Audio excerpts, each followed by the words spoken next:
podcast is part of the Sports Social Podcast Network.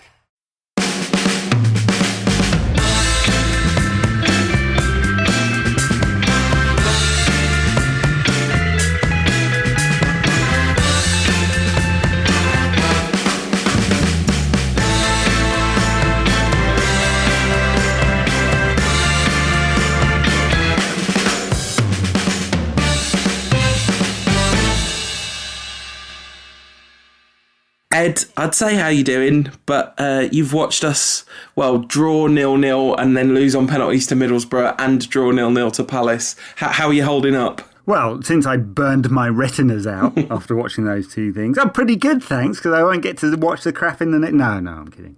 Yeah, I'm doing fine. It's been an interesting week, hasn't it? Yeah, it has. A month ago, we were top of the league, and it seems that the last couple of games have been something of a turning point in the attitude of fans towards Louis van Gaal. A great degree of antipathy and frustration bordering on the venomous leaking out, not just from your kind of, knee-jerk reaction, broad fan base, but those ever-loyal match-going Reds definitely made their feelings pretty clear, didn't they? They did, yeah. Well, we'll come on to that in a second, though.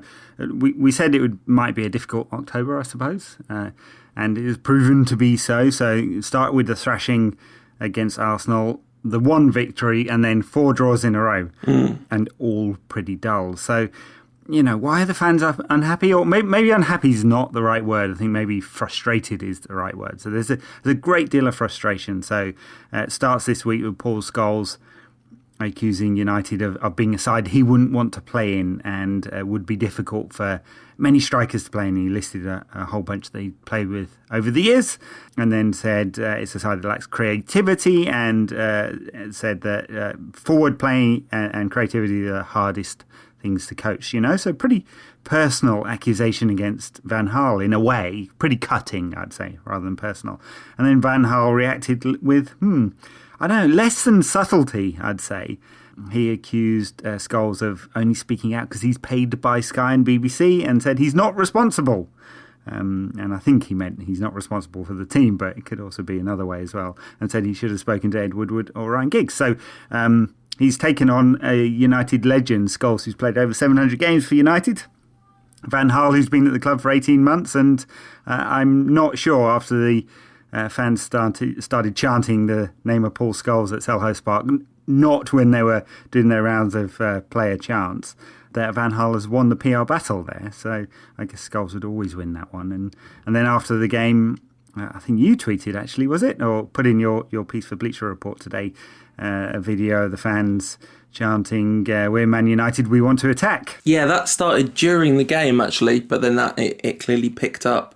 The Scholes thing is absolutely fascinating because I think some of the points he makes are valid. I certainly think some of the points Van Gaal made as a counterpoint are extremely valid as well. Like, he's right.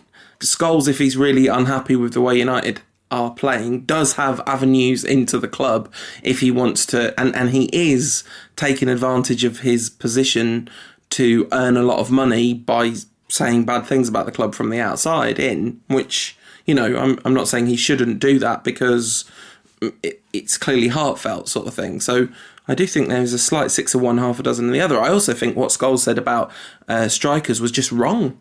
I think it was just, like he said, Ruud van Nistelrooy wouldn't be scoring goals in this team. And it's like, no, it's just not true.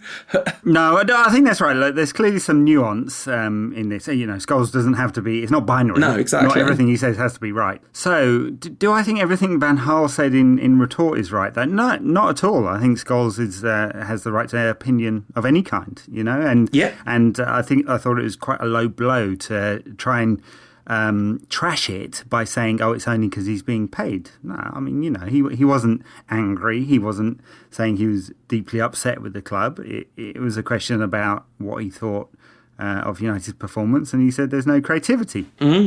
Clearly, it's factual, isn't it? I mean, in fact, it is factual because looking today, writing a piece for Rant, I looked through all the numbers, and United are miles off. They're 16th out of 20 in terms of number of shots taken.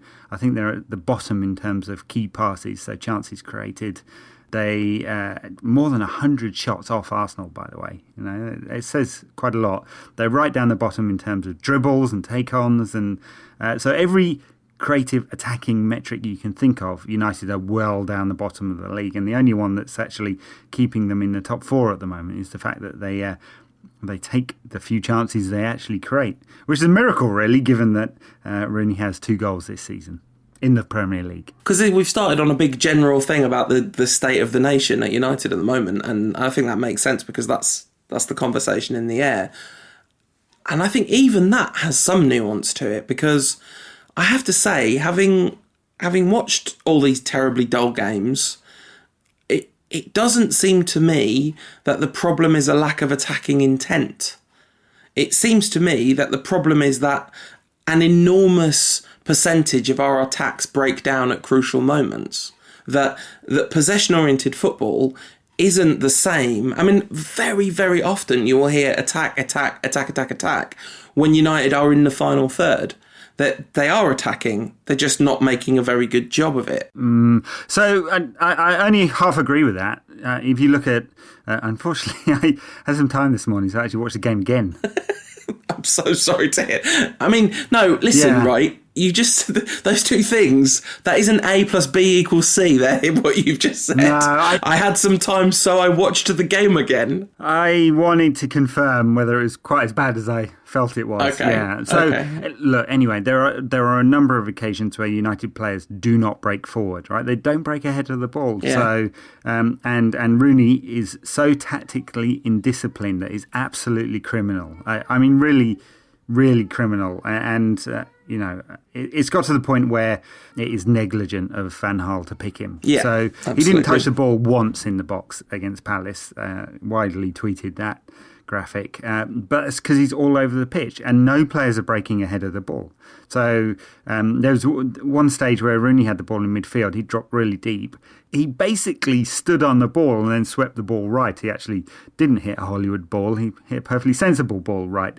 But that's because there was no one ahead of him and he was in the centre circle, right? So there's just nobody within the United side breaking ahead of the ball at the moment. Rooney's absolutely refusing to play as a proper number 9. And our best player, or most attacking player, the one most likely to score a goal, Martial, is sidelined, literally on the sideline. And it's just all wrong. And that thing about not breaking ahead of the ball, not getting players into attacking positions is definitely tactical.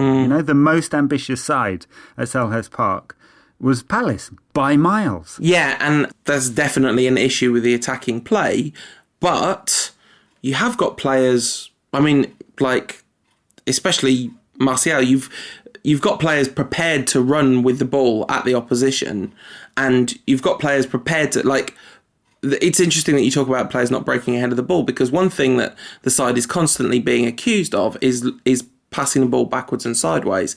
Not without merit are they being accused of that. But you watch them and they're looking for a forward pass. It's not like you've got players who are not interested in passing the ball forward or have had that drilled out of them somehow and that they're prioritising a sideward pass. They're all looking forward first. But as you say, there's just not enough movement ahead of them. And how much of that is tactical and how much of it is personnel and balance in terms of selection, and how much of it is to do with the fact that if you transplanted... This is the point that Scholes was making about Van Nistelrooy. This is where it feels so wide of the mark, because in that system, you need your number 9 to do two things. You need them to create space for the wide attackers, and you need them to use the ball well. And if they're not doing one, they have to definitely be doing the other. And Rooney is very definitively doing neither of those things at the moment. Yeah. I mean, United top of the league for backwards passes and second for sideways passes. So I mean, those aren't bad statistics, though. Those, you know what I mean? They say something about the team, right? I mean, United are miles ahead of second place in terms of number of passes per shot, right? So they retain the ball and then retain the ball a bit more, and it's almost as if they'd like to walk the ball into the net. The problem is no one ever gets into the box, so a bit difficult to walk the ball into the net. It's a total mess, and of course, we we are probably overreacting because we've had 3 bore draws in a row, and there's a run of 3 winnable games now, home to CSKA Moscow, home to West Brom, and then at home to someone else, Watford, away to Watford after that, and then games against Leicester and West Ham, which you presume would be a bit more difficult. But, 3 winnable games. United could win 3 in a row, should win 3 in a row, I should say, and maybe we'll all be feeling a bit better about ourselves. But it's not going to be because there's a change of style. Even when United went through this period of scoring goals at Everton, Southampton, and a few other, Ipswich. Sunderland, yeah. It wasn't like they were creating tons of chances. United do not create a lot of chances. I mean, there were games in the Fergie era, sorry to sound like an old fogey, where United were creating sort of 30, 40 chances a game. Not anymore, right? So even at Everton, there are only 7 chances created from open play. This is a side that does not open up, and that's all Van Gaal. Is it? Yeah. Tell me, sacrilege, I'm going to say something really offensive now, Paul. Yeah. Tell me that if you didn't put Jurgen Klopp in charge of this side, United wouldn't create a lot more chances. Yeah, it's hard. It's hard to argue against that. It really is. I still hate him, Scats. I mean, yeah, you make a sound point, but I would equally say, tell me that if you put a functioning number 9 in this system, you wouldn't create a lot more chances. No, absolutely. Look, we've already seen when Anthony Martial came into the side in September what a massive difference it made to United. He suddenly stretched the play. United were attacking force again. So you're totally right. One player can make a huge difference. So if you drop Rooney right now and, say, bring Massa or Herrera in at 10 and Memphis or Young in on the left wing, I think United are a completely different side. To the point, and I hate to keep banging on about it, that I'm beginning to think that it's criminally negligent of Van Gaal to keep Rooney in this side. He is harming the side right now. Yeah, this is the key problem with my argument, really, which is that it's not necessarily about Van Gaal's system, but it is really about Van Gaal anyway, even if it isn't about the system, which, you've made a pretty compelling argument to suggest that the system is heavily culpable in this. But, it's his team selection and you think about his reputation when he arrives is this kind of, absolutely fearless warrior who'll just drop anyone at the drop of a hat. But we saw this last season with Van Persie. Van Persie just never got dropped, even though he was playing really poorly. And we now know that was a kind of terminal decline. And it wasn't until Van Persie gets injured that Van Gaal changes the system and we start to look good again. I think I mentioned this last week because you suggested that a visit be applied to Rooney to get him injured. But are we in this situation where the only way he's ever going to drop Rooney is if he gets injured? Is there something in his contract that says he's got to play and he can't be substituted? Is that even a thing in 2015 football? I don't know. Maybe only on Football Manager. It seems really weird. I don't think. I mean, it's not on Football Manager. No. I mean, Crawley, I did tweet that United were one broken metatarsal away from being a decent side, and hey, hopefully. The thing is, as Rooney pointed out actually quite recently, he doesn't get a lot of muscle injuries, and he's not going to get one right now because he barely runs. I mean, he was strolling around. There were times at the end of that game where Palace players were storming past him and he just wasn't even moving. He was barely running at that time that Martial put the ball through. Beautiful slide roll pass from Martial, by the way, in the first half, and Rooney was treading water trying to catch up with it. Hey, I listed a bunch of things that Martial could do last week. I forgot inch-perfect slide roll pass. Although there were a couple which he overhit yesterday as well, which was like, no, not now. Just getting his radar right. Hey, look, back to the previous point. He might be 19, he might be raw, but he's a top-class number 9, right? And why on earth, when you don't have another top-class number 9, would you not want to play him there? And, right now, United have only one world-class player, and that's David De Gea. And we've got a couple that have got potential, and Martial is definitely one of those. And Rooney's on the downturn. And this is why I'm saying it's criminally negligent. He might have scored however many 200-something goals for United. He might be his country's leading scorer, but that's all in the past. And this isn't about hating Wayne Rooney. This is just he's so ineffective for United, it's causing a real problem. So, is it even worth talking about the specifics of the Borough game? We haven't even got to the football yet. We've had 25-minute rant at the beginning of the game. But let's talk about the Borough game. Come on. Okay, so as soon as the team sheet was announced, it was extremely clear that all talk of taking the League Cup seriously was total nonsense because he played Sergio Romero. Now, when Van Gaal is resting De Gea, you know something really serious is going on. A peculiar decision, and one which, I don't know, he talked about players being in the red zone. Surely De Gea wasn't one of those. Yeah, he doesn't do an awful lot of running around, does he? I mean, I'm not saying he's lazy, but maybe it's mental fatigue, but goalkeepers shouldn't get physically fatigued in the same way you'd think. So yeah, a little strange. And they played a lot of youngsters up front, which in a way was a brave decision, in a way pointed to perhaps a more flexible formation up there. It didn't help, did it? United really weren't any more creative, and it was a really, really dire game, except for about 10 minutes of extra time when it opened up. Yeah, just the last few minutes of normal time as well. Oh, and of course, the most remarkable thing that's ever happened in a football match happened. How can we not talk about it? If you haven't read Andy Thomas's 600-word analysis of the Blint own goal that was cancelled, pause this, go and read that on SB Nation, then come back and carry on listening. A comedy of errors of near unparalleled proportions. First of all, a Middlesbrough player gets the ball nicked off him by Fellaini, and Fellaini goes to clear it but gets his feet wrong, so it bounces backwards towards United's goal. Then a Middlesbrough player manages to flick it out of his feet with a back heel into the path of his mate, who hits what looks like a very, very savable shot towards Sergio Romero, but no, Romero somehow misses it, and it bounces off the inside of the post and back out to Daley Blind, who's got no one for miles around him and is very safe to comfortably, and using all of his football intelligence, clear the ball to safety. But instead, he absolutely spanners it into his own net. And you know that he didn't know he was offside because he grabs his head in both hands in that moment immediately. Like, what on earth have I just done? And then it's all right. It was a world-class finish. Undoubtedly. I mean, from such an acute angle, and he didn't hold back. He absolutely leathered him. Amazing. Yeah. I actually wanted it to be a goal because, he's been robbed of that moment now. Romero also contributing a near farcical own goal by missing a back pass, which sadly narrowly trickled wide. I say sadly because we'd have been spared having to stay up late to watch those penalties. Yes. Oh dear, Romero.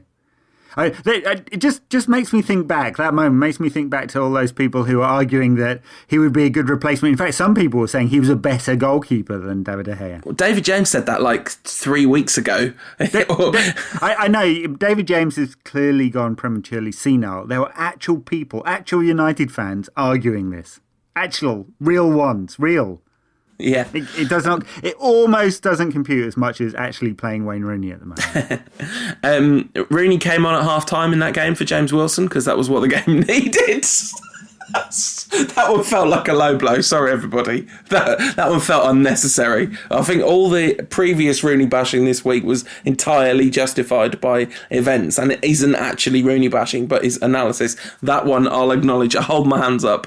I deserve a yellow card for that one. God, I mean, imagine you're James Wilson, right? You're desperate to get a few chances. He's barely played this season, and he's a young player. People have a lot of belief in James Wilson. He needs to grow. He needs games. He gets a game in the Capital One Cup. And what happens, Stu? You bring on... Oh, geez. I mean, he was injured, Wilson was, so that's it wasn't like he was swapped for playing badly or anything. Yeah, look, there were other options. They could have played Sergio Romero up there. Yeah. Lingard kind of grew into the game later on, and as did Pereira, who took his penalty in a manner which embarrassed his more senior colleagues. Michael Carrick playing in midfield, who I think might be entering the career red zone. Many have been prematurely accused of entering the career red zone, but I wonder about Carrick. The last two games he's played, Arsenal, Borough. Not been good, but he's not playing a lot, so he's probably a little rusty as well. But yeah, he wasn't good. He may well be on the downturn. When does his contract run out? I think it might be in the summer, actually. So right. I wonder whether we'll get a new one. We might be seeing end-stage Carrick. Yeah, absolutely. Anyone else worthy of a mention in that game? Borough? No, I don't think so. Yeah, well, yeah, no, we can mention Borough. Borough gave it a real go, and defended very well. Well, they've only conceded 8 goals all season, so they're a very good defensive unit. Karanka, as you'd expect of a fine international defender. Well, you call him in. He had 1 cap for Spain. That's an international defender. It is. Ayala was absolutely superb for them, as was Friend in their backline. I've been playing Championship Manager 0102. So seeing Ayala as centre-back was like a weird moment where I had to double-check. Wait a minute, it's not a 70-year-old Roberto Ayala, is it? It wasn't. Mind you, if you're marking Wayne Rooney, you can be a 70-year-old. Oh, God. Sorry. Very sorry. It's gone too far.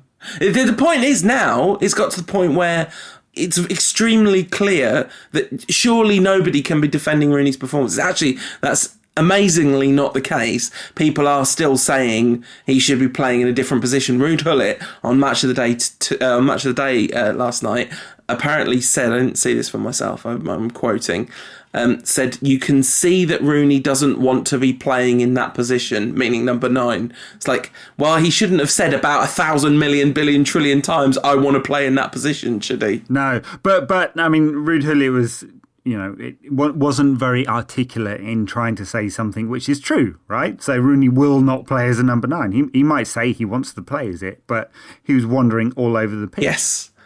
We've had a Rantcast question from @Ryan Dino7, which says, if Rooney's apparent best position is in behind, can we not start him in behind Van Gaal and Giggs? It's good. It's a well-worded bit of Rooney-based wordplay there. Very good, very good. Look, a lot of negativity about Rooney, but we should give him some credit too. He had 100% of United's shots on target against Palace. Shot on target. Yeah, it was not particularly impressive. A free kick which didn't take a lot of saving. Free kick, stroke, back pass. I'd like to give Wayne Rooney some genuine credit, though, which is that I think the people who are saying he's not trying and the fire's gone and, we need to drop him so we get the hunger back, I think he's absolutely desperate to do well. That's my read of his body language, is that he's really, really, really wanting to make an impact and his legs are not doing what he wants them to do. Yeah, maybe. I mean, he cuts a frustrated-looking figure for sure, but then he cuts a frustrated-looking figure a lot of the time. Cuts quite a large frustrated-looking figure right at the moment. Just that slow-mo of where he's trying to get the through ball from Martial, where not only is he blowing hard, but he appears to be wobbling around a bit. Well, I mean, I was just trying to say something nice about him to counteract all the kind of negativity about it, which is just that I don't think that there's any question of lack of desire, basically. No, I know, just a cheap low blow. But hey, it's just to wind up all the people who don't like that kind of thing. Story this evening in the Telegraph that Rooney may switch to Adidas in a quote-unquote Telegraph multi-million-pound deal. Yeah, he wants to be on. Really? He wants to be on the posters, doesn't he? Mm-hmm. It's sad for him. He goes to Old Trafford and looks up at the big poster on the thing and says, "I want to break expectations too." Hashtag. Yeah, hashtag. Yeah, so the Borough game, the penalties were just... they were just... embarrassing, dire, childlike. Entirely unsurprising. Inevitable. Yeah, well, you'd expect Carrick to have a bit more composure than to smack it into the stands, but... I have to say, very rare is where I'll call it before a penalty, and... because people always do that, or I don't think he's going to score or whatever, but this one, it was just like, as soon as he was stepping forward, I had my hands over my eyes like, oh no, this isn't... But you did know that Pereira was going to score. No, I didn't. The guy's cool, come on, he can really strike a ball as well, Fantastic. I think anyone who can hit the ball as cleanly as Pereira is going to take a good penalty, and then Rooney, he's going to miss, because actually he misses a lot, like nearly 60%. Or something like that. He has not missed nearly 60% of the penalties. He scored 60%. Yeah. Which is a very long way down the list of top penalty takers. By the way. Absolutely. So that game was over and it was brutal, and I kind of thought we'd bounce back pretty effectively against Palace, because he sort of thought, well, he's played Romero. This is obviously not a game he cares about. It was nice to see Memphis in the starting 11. It was not nice to see what Memphis did on the pitch. A player who is really, really struggling to bed in and didn't do his status any good in that game. Lots of fans already calling him a flop and all this kind of nonsense about a young kid coming over from Holland. Not everyone can be Anthony Martial, but yeah, he's really, really struggling to bring his ability to bear on games, isn't he? Well, he is, and but he's got 27 goals in the Dutch league. But there's clearly something about him if he puts up those kind of numbers and a load of assists as well. So the accusations are extremely premature. He's adjusting to the physical nature of the Premier League. He's adjusting to a new country. He's adjusting to new expectations. He needs to adjust to the professionalism required of a player at Manchester United as well. And I hope Van Gaal will help him, or perhaps Ryan Giggs, who knows the temptations, I suppose, will help him along the way with that thing. So it's extremely premature. Look, would you accuse Jesse Lingard of being a flop? I mean, he's older than Memphis. He's barely played for United, not really achieved much. No, of course you wouldn't, right? So I think obviously the amount of money has increased expectation, and Anthony Martial's explosive start to life at United has kind of shown fans what can be achieved. But Martial's an exception, not the rule, and many players have come to United and struggled, or come to England and struggled, and especially young ones. Absolutely. And also Martial did cost about twice as much as Memphis as well, so the fact that he's played twice as well is, probably a lot more than twice as well. But anyway, talking of young players that have struggled when they came to England, Cristiano Ronaldo didn't have a particularly easy time in his first season, did he? And apparently was 99% set to come back to United if Sir Alex had not retired. Patrice Evra, in an interview with the Sunday Times that came out today, with some very interesting words. Yeah, so Fergie failed to follow through on two key things, right? One was making sure Ronaldo had signed, and the other was making sure Rooney had signed for Chelsea. Yes. The Evra interview was very classic, brilliant Patrice Evra. He said, I'm giving this interview because I want the United fans to know why I left, and he left because he thought he was unwanted by the club, so he'd made a deal with Juventus. Then United tried to get him to stay, and he had already given his word, and he didn't feel he could go back on it, and there was family matters that made him want to move away. There is a man who does not want United fans to turn on him. There was a lot of PR spin, and also apparently Ferguson singled him out as somebody to look at as a future manager. Yeah, well, he said that he'd like to come back to England to manage. Might be a job going in the summer, Paddy. I would. At Chelsea. I'd take Patrice Evra as United manager in a heartbeat, which is why it's a good job that I'm not in charge of these decisions. Indeed. It would be fun. Imagine the joy. Although, clearly we know nothing about his managerial abilities. So anyway, that was Middlesbrough. So United out of the Capital One Cup. That's one of two trophies United can realistically win, unless you really think that we'll be putting in a title challenge. I looked at the odds. 6-1 is about the best you can get, and that seems about right to me in a 3-horse race. And in Europe, there's zero chance United win this. I will eat any kind of hat you want if United win the Champions League. Record that or something. You just did record that. Very good. You literally just recorded it. Literally did. Yeah. Keep a mental note. So there's one trophy left to go for. The Manchester Senior Cup. No, wait there. The FA Cup. The FA Cup, and United have got to take that one seriously. We'll see. Although, as someone said to me today, and they might well have been right, Van Gaal wasn't actually brought to the club to play entertaining football or indeed win trophies. Just needs to make sure United get into the Champions League and the dollars keep flowing in. I think that might be the position of some people in the hierarchy of the club, but I suspect it's not the position of everyone in the hierarchy of the club. There are certainly people in positions of power and influence at Manchester United who have their sights set on footballing success. So we've kind of sort of talked about the Palace game, but only in the very general sense. In a specific sense, but Alan Pardew said at the end of the game, this is really depressing, when Alan Pardew's analysis of the game is it's a literal analysis, isn't it? But it was absolutely spot on. He thought that his side kind of did more to deserve the victory. But he said he was asked about Van Gaal's style of play as it compares to previous United managers, and he was quite diplomatic. And he said, when you play that ultra-patient football, you have to seize your moments, and they weren't able to do that today.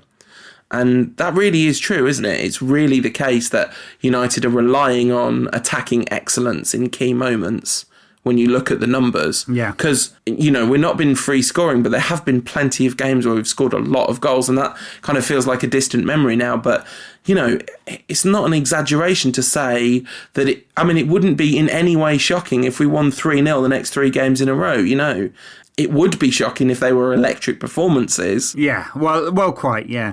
I think Podgy's right. The other way of putting this is that Van Gaal is a results manager, or he's playing a style of football that's about results and not entertainment. And the problem with that, if the results aren't going your way and you're not willing to open up the football and be loved for the football, then you're in real trouble. Yeah, absolutely. And that's Van Gaal's problem. He's boxed himself into a corner now where United have to win games because it's not going to get prettier, is it? It could get a bit prettier, for sure. Because there was a period, like in the Palace game, the second half of the first half, he mentioned that as being United's best period of the game, and it really was. And actually some of that possession football can be very attractive to watch, and it can kind of look like it's building towards something. It's just that when the moment that you're building up to is a total flop, then everything feels magnified because there are so many passes in the build-up. But that doesn't mean you necessarily have to have fewer passes in the build-up for it to be interesting to watch football. I mean, we've talked about this loads, but like Pep Guardiola's Barcelona side was absolutely beautiful to watch. And I bet they topped all the backwards and sideways passes charts in their division at the time, So look, there's some nuance to this, which is it's about the pace of passing, right? And United are one-paced and very slow. And Pep Guardiola's side was never one-paced in the passing. Never. And this is United's problem, right? So it is so slow even in the final third. The only time really under Van Gaal there's been a short period where it's kind of free-flowing. Well, that short period before United got spanked 5-3 at Leicester, right? Short period where it's a bit more open. 1.5 games, though. Yeah, short period. Yeah, it was very short. And then last spring where he played 4-3-3, and it was utterly joyless of Van Gaal to disrupt that formation when it was going well from United. I mean, Christ, the guy would suck the colour out of a rainbow, wouldn't he? Well, you see, this is where I feel like there's a comfy narrative there that this was Van Gaal sucking the fun out of it, but he didn't disrupt that formation. He kept trying to play that formation once Carrick had gone, and there was no one able to. The only person that could play the holding midfield role effectively was Herrera, and dropping him deep ruined all the nice tippy-tappy stuff up front, No, but he's had 3 months this season. Yeah, absolutely. This season, that's gone out the window, that has, because it's all about this defensive solidity. And this is the other thing that, like, there is a point to be made here. Paul Scholes said he wouldn't particularly want to play against this team, but he did also say you wouldn't want to play against this team. And they must be an absolute nightmare to play against, because, like, they bore the life out of you. Yeah, I was going to say, are they? Because I think, sure, United keep the retained ball, highest ball retention possession stats in the league, but create so few chances. Just so few shots on goal. Is that a nightmare to play against? I don't think so. It's all in front of you all the time, and most of the time the way you deal with that is just play really narrow. We said it in the summer in the preview. I said that, the way United were playing, there would be some games where it was very difficult to break down the opposition. I mean, frankly, right now, not even getting into the space to even try breaking down the opposition. And to clarify, what I meant by a nightmare to play against is just that we're very difficult to beat. Like, no one scores any goals against us.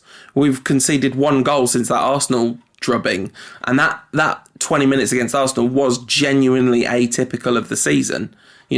Van Gaal got that one horrendously wrong. But generally speaking, we've conceded very few goals this season. That's what I meant by difficult to play against. I don't mean that we're a handful to deal with, because obviously we're not a handful to deal with, because you just park the bus and you don't even have to park it particularly neatly. Oh dear. Anyway, God, this is a dour podcast. This is the Louis van Gaal of podcasts. This is. Are you bored yet, people? Are you? I tell you, the other thing is, like, people say he could suck the fun out of anything, and like someone was like, "Oh, I wouldn't like to go to a party hosted by Louis van Gaal. Party hosted by Louis van Gaal would be absolutely amazing. It would be a total rage. You see him dancing on that canal boat at Amsterdam Gay Pride. You know, this man is... He's a party animal. The problem is there's something gets lost in translation with the football. Should we take some Twitter questions? This is not necessarily the best way to cheer everyone up, but, you know. Let's go for it. All right, talking of cheering, at CD5442 says, is this team worse and more boring than the 04-05 Annus Horribilis? Oh, God. I don't like to talk about 04-05. It's got a mental scar. That was a bad side going through a very bad period in a very bad period for the club. Yeah. That was not good. I mean, there were... weren't Middlesbrough involved in a heavy defeat around that sort of October, Yes. November time? I seem to remember. I believe it was this week that year. Yeah. Not awesome, that period. And United knocked out the Champions League and stuff like that. So that wasn't great. And obviously Chelsea were going all guns and stuff like that. But I'm not sure it was as dull as this. I think the one thing we can say for sure is you'd rather be in the position we're in now than the position we were in then, because the squad is excellent now compared to what it was then. There's a few key gaps where we haven't got like really brilliant cover, but actually the squad is pretty well catered for. There's very few positions in the pitch which are a worry. You might want to worry about right back at the moment, given Matteo Darmian's dreadful fall. What's happened to him? I know. At JB73 says, is the injury to Shaw a huge factor in our lack of goals, coupled with Darmian's poor form on the right? It's definitely not helping. Darmian, that one's confusing. Is it to do with the fact that, people say like maybe Mata's not giving him a lot of cover, but actually they work quite well together, Mata and Darmian. It looks like sort of a few bits of individual decision making. I don't know that I think he's been as bad as other people seem to think he's been. No, and Van Gaal has hauled him off 3 times. Christ, if you're having a bad game and you get hauled off and your name's not Rooney, no. It's peculiar because every time he has a bad game, Van Gaal pulls him off, and he's had a few, and he's struggled a bit against pace, and he's made a few mistakes, and let's hope the form of the sort of early season comes back, because he was very good, but he has faced some kind of quick and direct players, and that seems to be what he struggles against most. At Nasha_Hassan says, would we be in a better position? He doesn't mean league position, I think he means overall state. If we were managed by someone else. Obviously that depends on who the someone else is, doesn't it? But I think there's definitely managers that would have us in a better state and definitely managers that would have us in a much worse state. I maintain that whoever takes over from Van Gaal is going to have a lovely time of it, because he's going to have an extremely well-drilled squad who presumably are going to be very excited about the prospect of being let off the leash a bit. Yeah, I couldn't give you a name of who would do a better job than Van Gaal right now. In his record says that he will get United into a position where this club is winning again, and he says it's a process that takes 3 years. I think the problem I have right now is that maybe it takes a process of 3 years to get United back into a title challenging team. That means after the summer, presumably with some turnover of players and a bit more spending, United have a real go at it next season. Fair enough. It does not take 3 years to produce a team that should play in a more exciting attacking manner. It just does not. And he wasn't talking about that because he just doesn't give a crap about that.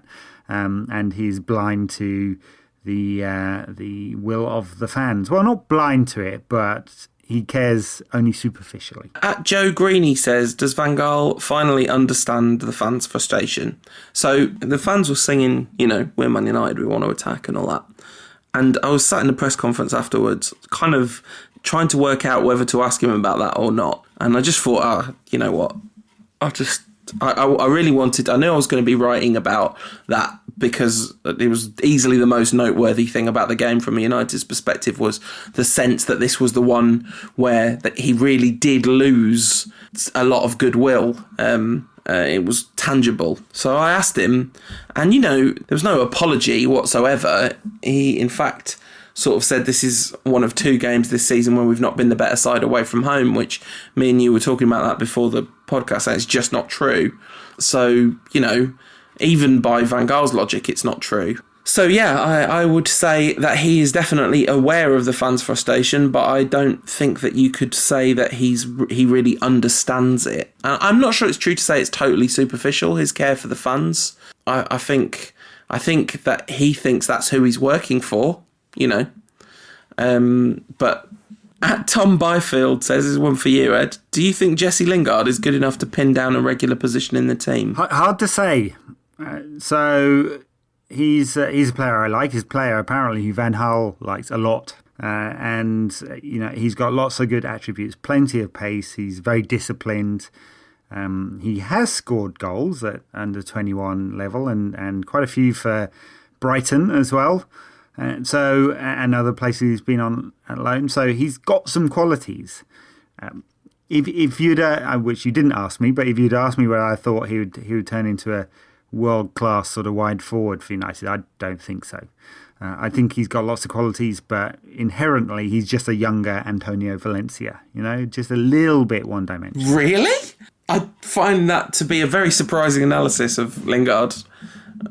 I mean, he likes to do little flicks and tricks and stuff, and so did Valencia 5 years ago. Okay, all right. And also, like you say, younger. Also, like someone that's zapped him with a shrink ray compared to Valencia. Yeah. No. Look. My point is, he's not the next Cristiano Ronaldo, and I think basically he's a bit more straightforward as a sort of wide forward than the player that's really going to excite you. He's a decent player, and we'll see where he goes from here. But he's finally managed to get a run in the first team.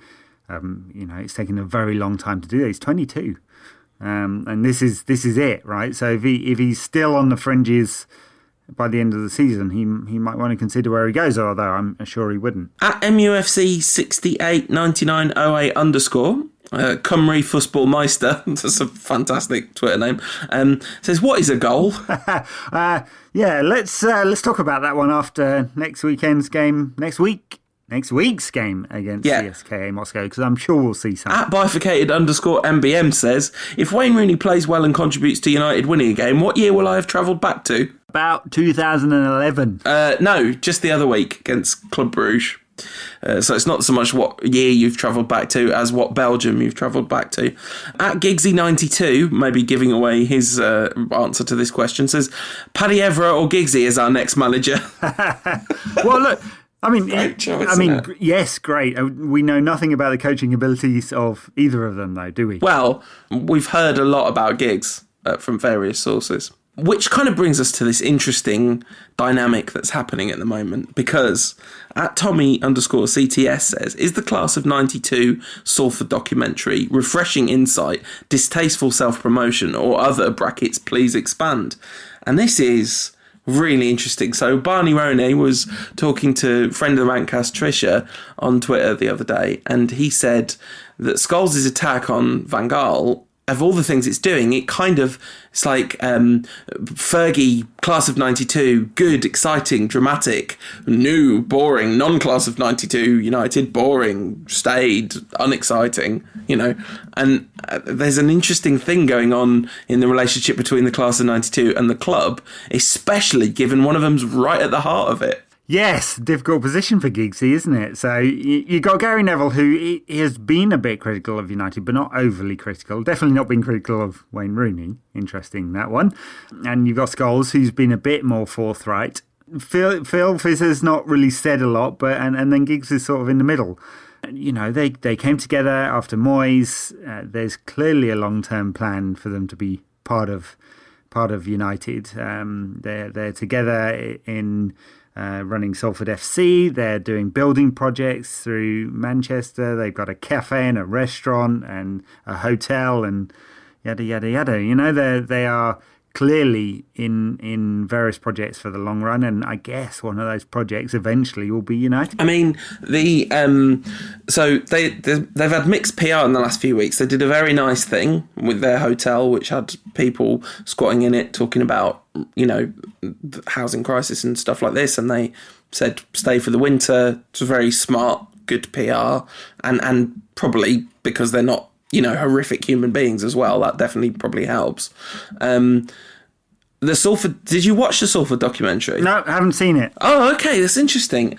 It's an interesting programme. There's definitely a controlled element to it. It's interesting to see the way they're portrayed in that show. It's different to, the actual Class of 92 documentary, which is a sort of, a deliberately rose-tinted spectacles piece, as well it should be, because it's about something absolutely perfect, whereas this isn't about something perfect. This is about something where there's actually quite a lot of murky waters in it. The Salford project, they changed the colour of the shirt, they changed the badge, they brought in a billionaire investor who, then is also the co-owner of a club that United could potentially face in the Champions League, and Giggs is, certainly a club United could do transfer dealings with, and Giggs is assistant manager of United and an owner of Salford, and it's... But isn't Peter Lim involved with Valencia as well? Yeah, is that not what I said? No.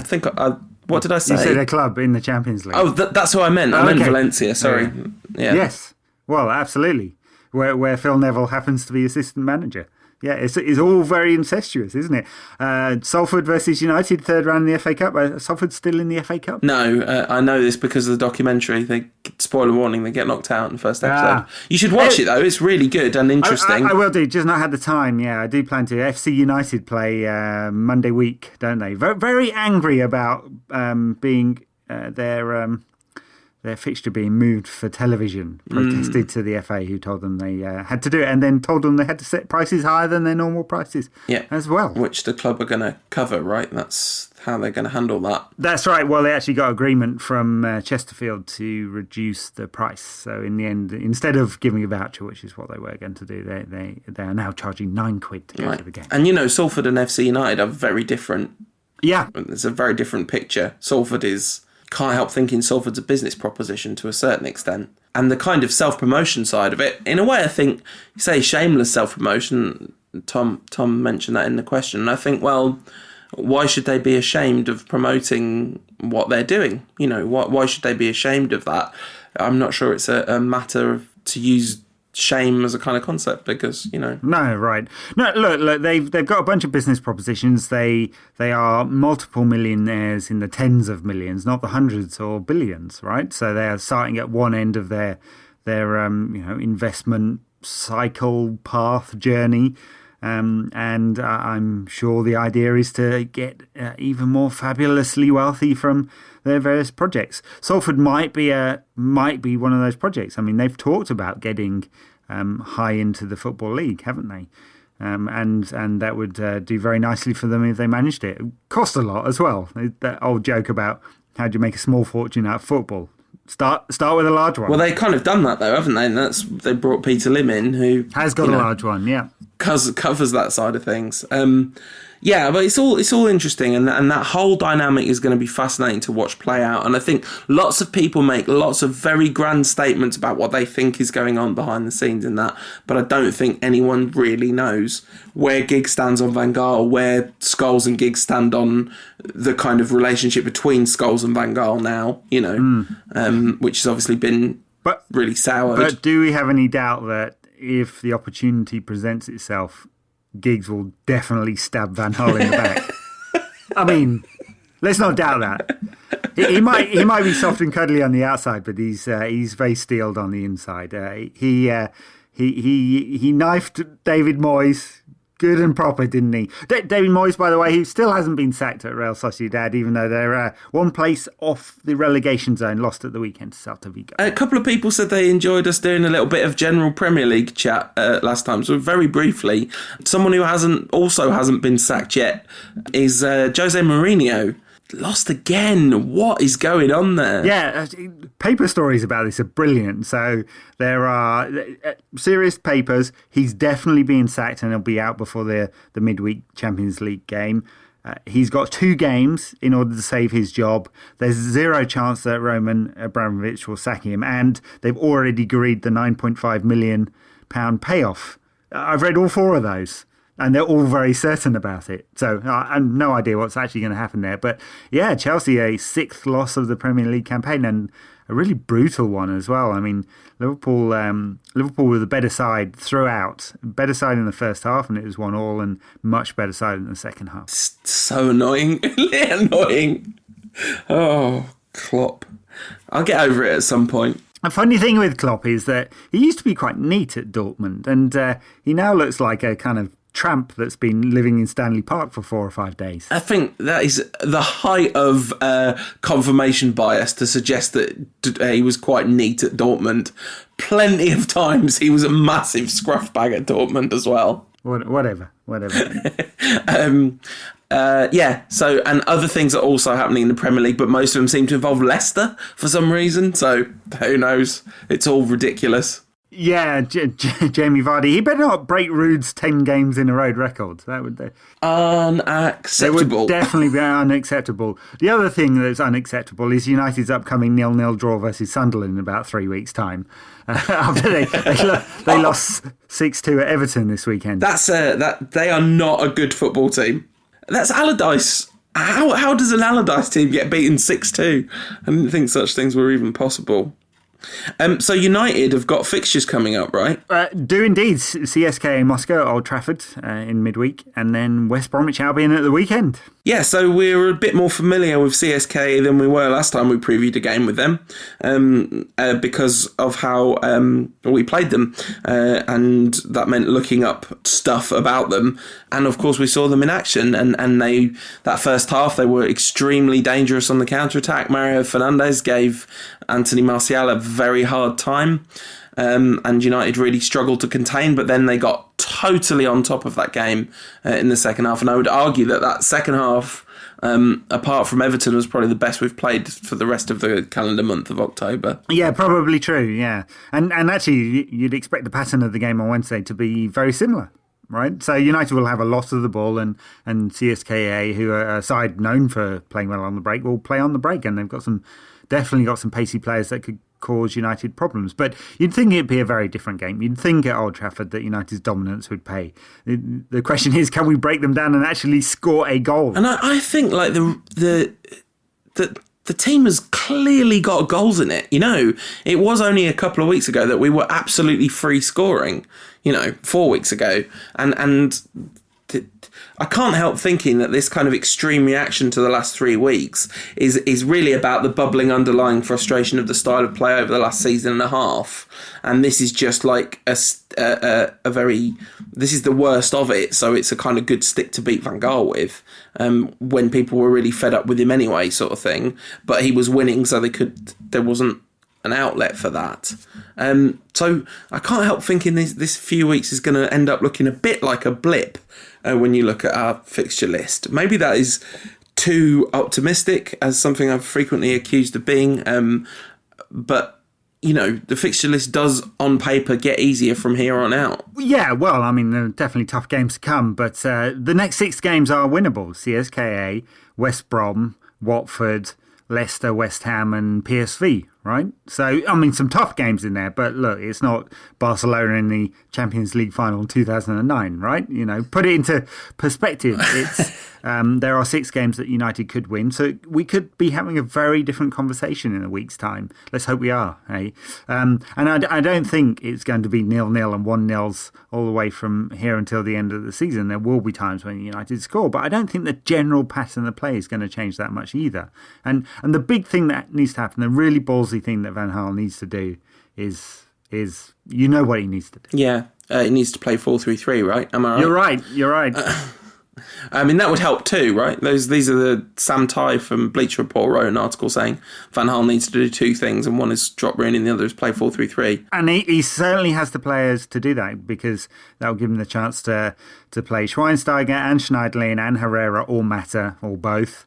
Both probably Mata sort of wider right and Herrera and Mata combining, and Martial up front and Depay or Young on the left, right? And suddenly you've got a proper sort of Dutch-style 4-3-3 with the right balance in midfield, and it would look a lot nicer. Yeah, can't help thinking that's the case, and I can't help thinking we might not see that. But the other thing is that generally speaking, when there's a big... If you think about the whole time Van Gaal's been at United, people have got really annoyed with him for doing something for slightly too long, and then he's changed and generally done what the general tone of conversation wants him to do.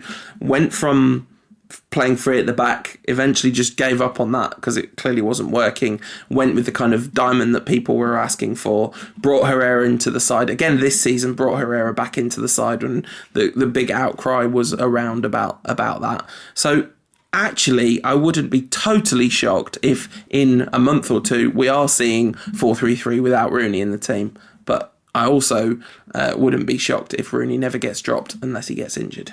Yeah.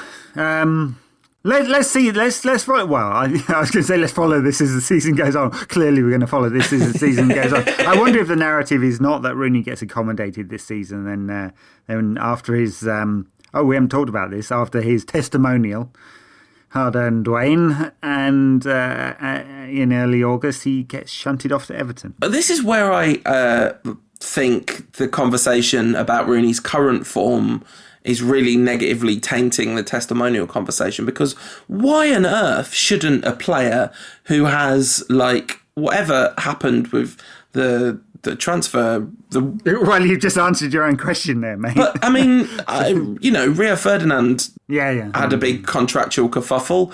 Roy Keane had a big contractual kerfuffle. And they both got well-deserved testimonials, and Rooney has given his whole career to United, and it's not like he's trying to pocket the cash or anything. No, sure. I don't see why he doesn't deserve one, really. No, well, look, I think it's two things. It's the current narrative around Rooney and him being that abysmal, and the fact that twice he's done a little bit more than Rude and Keane and others have done, and pretty much agreed a transfer. Look, if Chelsea had come in with a bid that United had accepted, or if United had accepted the bid, Rooney would have agreed a contract within hours, right? There wouldn't be months in negotiation. So it was done, and same with City in 2010. So that's why it feels a bit like, But I just think that there's been enough water under the bridge since the City one, and that the Chelsea one was very different, and actually, given the way that Ferguson treated him in his last season, was pretty reasonable for Rooney to say, well, okay, I'll go somewhere else then if you don't. If I'm not an important part of this team, I want to spend my last years as an important part of a team somewhere. It was a good plan all round. Spoiled by David Moyes. So, seriously, I don't mind that he's got a testimonial, but I can understand why there might be a few cynical comments on Twitter and elsewhere. I also understand why there are cynical comments, but I think that there does need to be a opposition voice to that cynicism that says, here is a player who has given United fans a lot of really, really, really fantastic moments, so... West Brom are probably not going to give United fans many fantastic moments, although a player who is beloved and would have no problem getting a testimonial will be playing for them in Darren Fletcher. Their results are the kind of mixed bag that you would expect. They concede quite a lot more goals than you would be expecting for a Pulis side, but there's an awful lot of nils in their results as well. This version of the fixture last season was as bad as anything else that's been served up under Van Gaal. That was the game with Fellaini up front with Van Persie and Rooney behind him. Yes, that was a total mess, that one. Yeah, a real mess, which isn't normally the accusation with Van Gaal, but yeah, that was not good. West Brom, they're mid-table, and they win some and they lose some. Lost at the weekend to Leicester, as everyone is doing at the moment, it seems, and had a couple of victories before that, so it will be an interesting game. But at Old Trafford, you wouldn't expect West Brom to do much, but then it's the same old, right? Can United break out of this kind of slow pattern up front and score enough goals. But West Brom are a bit of a sieve. They're not as agricultural as previous Pulis sides. They're not as in your face. So I wouldn't expect too much trouble from them. No, and a couple of wins on a bounce and everything looks a little bit rosier, doesn't it? Especially if they can put some half-decent functioning football together. So yeah, October is over. It was a very tough test, and we said at the beginning of October that we'd know more about where United are. The 5 things we've learned from this month wouldn't be pretty, would they? I think maybe you could argue that a sort of defensive solidity and organisation hasn't been destroyed by that Arsenal game. Morgan Schneiderlin's done himself no harm this month. I gave him Player of the Month in my Bleacher Report write-up of that. I thought he was very good a number of times for us. Right, yep. I think he's grown, definitely grown. And Chris Smalling has been excellent all the way through, obviously, now. That's just... That doesn't need to be said. Nope. But yeah, we need November to be Goalvember, more like. Yeah, and I think it will be good, you know. CSKA, West Brom, Watford, PSV. I think United will win 4 out of 4 there. And then we go to Leicester and they'll put 6 past us or something. Yeah, like we're not going to beat Leicester away. It's just not going to happen. That'll be the game in which Jamie Vardy scores his 15th goal in 15 games.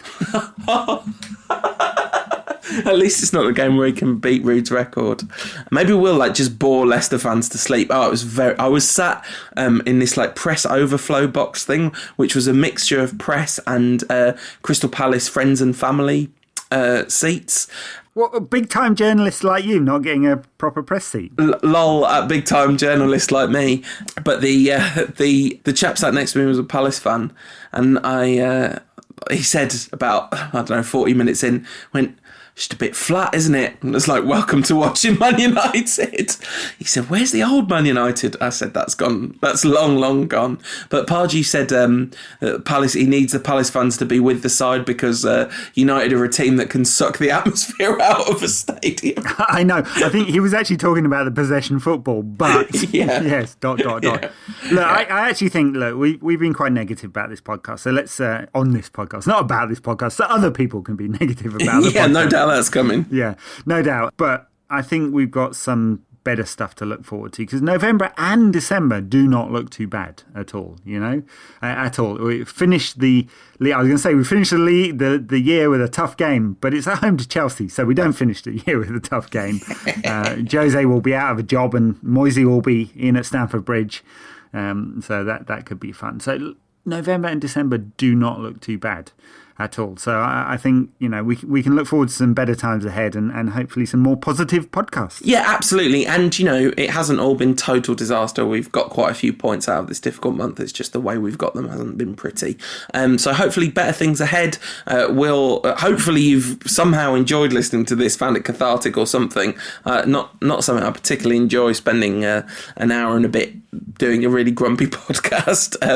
Thank you very, very, very much to everyone that's come and said hello at games and stuff and said they like listening to the podcast. It's really, really, really lovely. Thanks to everyone that's got in touch on Twitter and said nice things. Every time someone says something nice about the Rantcast, it makes it really feel super worth doing. So thank you very much to everyone who's done that. Very good. Well, enjoy United's 2 victories, 2 5 and 6-0 victories this week. Well, go on then. Before we close the show, predictions for CSKA and West Brom. I keep forgetting to do this as well, so thank you very much, producer Tom at TeageSound on Twitter. Without him, the Rantcast definitely wouldn't exist. Anyway, 2 predictions: 2-1 against CSKA Moscow to us, and 3-0 against West Brom. It's just silly, isn't it? That's just silly. So I'm going to predict 1-0 versus CSKA to United and 2-0 versus West Brom. Very good. Okay, that's 2/3 as silly as what I went with. 2/3 as silly. 2/3 as silly. Okay, well, everyone, enjoy the week's football and we'll be with you in a week's time. This podcast is part of the Sports Social Podcast Network.